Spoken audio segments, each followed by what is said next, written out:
Yeah. Hi guys!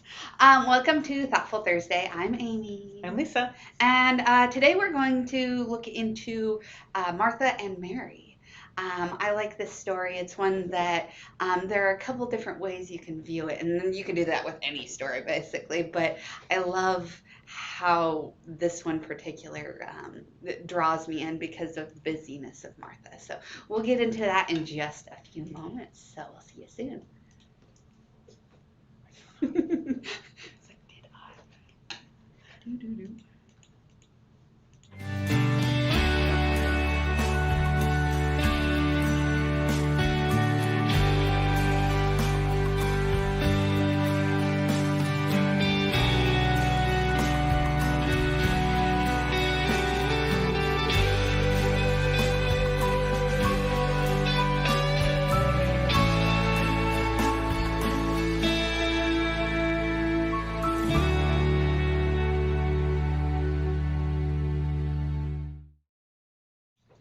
All right, back with Mary and or Martha and Mary. And so we're reading Luke 10, verses 38 through 42. Let's see what they have to say. As Jesus and the disciples continued on their way to Jerusalem, they came to a village where a woman named Martha welcomed them into her home. Her sister, Mary, sat at the Lord's feet, listening to what he taught. But Martha was worrying over the big dinner she was preparing.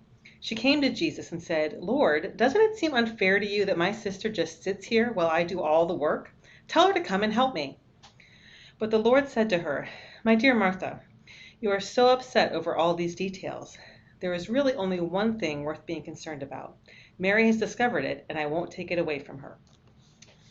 All right. So there are the two different people who we're going back and forth with. Yeah, Jesus is there. Jesus has come in. But the way that Mary and Martha are focusing on.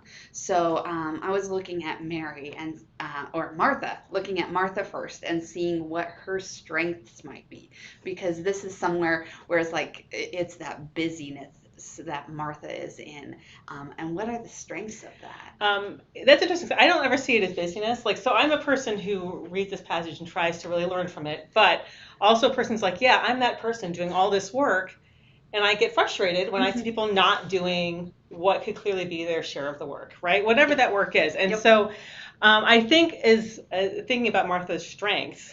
In this passage and in others, she has a sort of servant's heart, right? That it may come down to busyness, but here's Jesus with this whole entourage, right? So it's Jesus and his disciples, which means lots of people have just showed up at their house, Mm-hmm. and she's trying to get a meal on the table. And I my take is that she's doing this with a servant's heart, right? That she is a person who is organized, who's paying attention to detail, who is rolling with the fact that all these men just showed up at her house, probably hungry Mm-hmm. and dirty and ready to eat. And so she's doing all this work and um, wants to get it done so that everyone has what they need.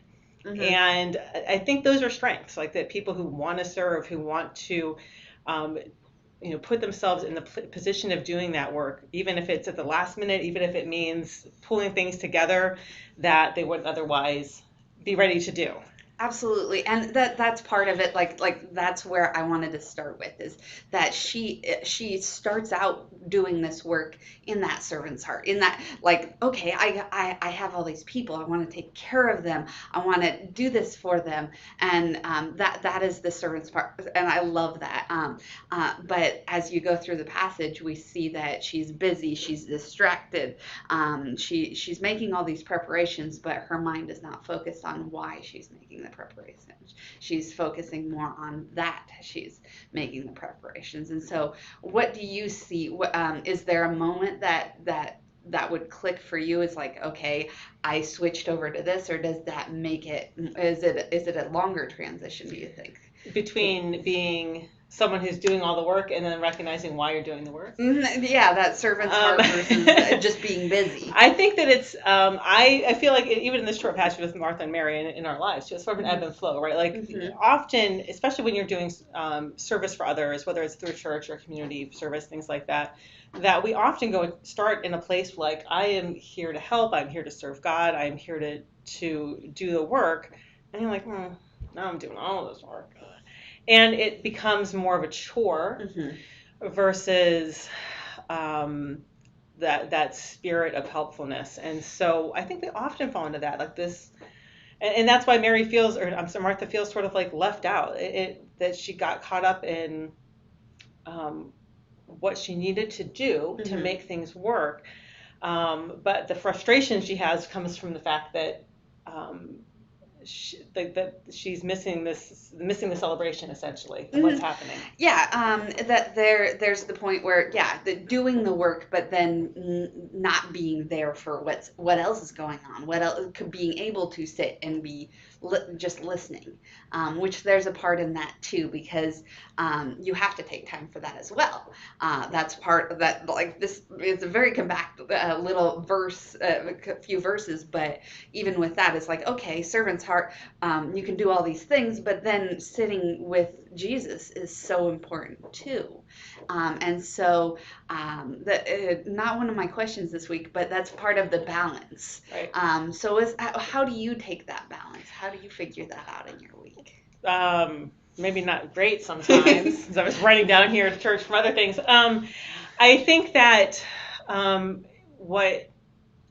what's in this passage, right, what Jesus is trying to teach is that those service things are important. They're valuable. We need those in our communities. We need those in our churches. But it's important for us to have some time to focus of why this matters, like why it gets this way. And so I can just use myself as an example in like church life stuff. So we're getting ready for like prepared for VBS, woohoo! And there are some times when you're like, so I'm one of the directors for VBS, and I know Aimee's involved in lots of VBS stuff. And there's some moments when we're sort of in the thick of those preparations, or at least it happened in the past, where it's like, ugh. Not that I don't want to be doing this, but there's just a lot to get done. And you can feel like, I know this is an important thing to be doing, but boy, this is a lot of work for me to get done. But then we have those moments, like when kids are experiencing God in really awesome ways, or families are excited to come rushing through the doors, that like reset that focus. Like, why are we here? Why are we doing this? And I think we have to look for those moments in our lives, whether it's as doing church service, community service with our families, like as those sort of reset moments where like, oh yeah, this is why this is important. This is why this matters. Yep.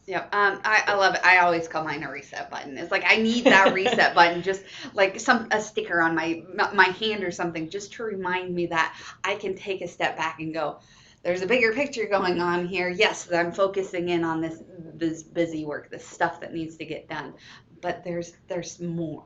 There's so much more. And even the little tasks. Okay, I put the stuff on the website. But that's available so people can go in and sign their kids up, so that then they're here and they can see all the excitement and the fun and the learning that happens. And so there is more to it than just the little mundane things. And so I agree. That's definitely fun.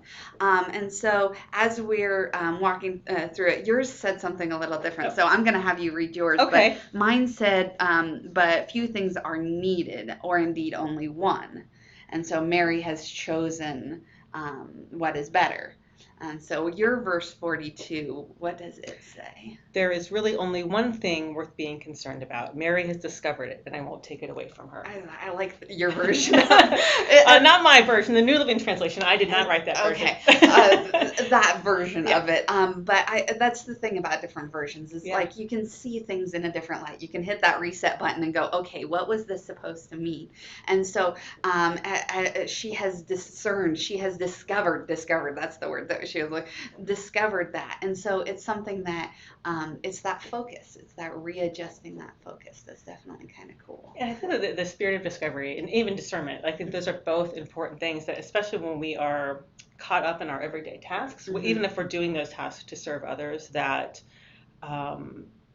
that moment of discernment and discovery about what, just like we were just talking about, like what that really is, what purpose that is really serving, is impactful. Absolutely. I love it. So Martha and Mary, I love how this is one portion of their story. We also talk about them when Lazarus, when he passes away and he's been in the tomb for 4 days and then he's raised to life by Jesus. And so there's a slightly different view because when you look into that, you can see that Mary has where she's like, okay, wait a minute, he's been in there. You don't want to do this. But then he's like, no, wait, watch. And so you can see like there are different sides to us as we go through life and we journey through. And I think that's amazing that you can see even just those little ones in just these certain people's story. And so it's definitely fun learning about how we all are part of it. Even just the little minuscule things of, okay, this person came to VBS 1 year, but then they went on and they made their own VBS or different things like Something, that. yeah. There are so many things that are connected, and that's why I love discussing this stuff with you and anybody else. Yeah. You're welcome in. Let me know. You can come on too. But is there anything else you want to take away from Mary and Martha today? I would just say if someone wants to learn more, to look into the story of Lazarus, because it's really interesting to see another side of a family in grief, and what they thought Jesus should be doing for them and what he did do for them. And I think that's a really powerful part of their story as well. Absolutely. I love that. Yeah. I'm a fan of the Mary stories. Like I go through and there's so many different Marys. And so it's so fun to see how these different people have different lives and how they all come together and how Jesus is part of that and flows through them. So definitely fun. And I thank you very much for being here today. We will try and catch you next week. Sorry about last week. We missed it. There was a lot of stuff going on at church, but it was fun. Thank you. Thank you. And we'll see you guys later.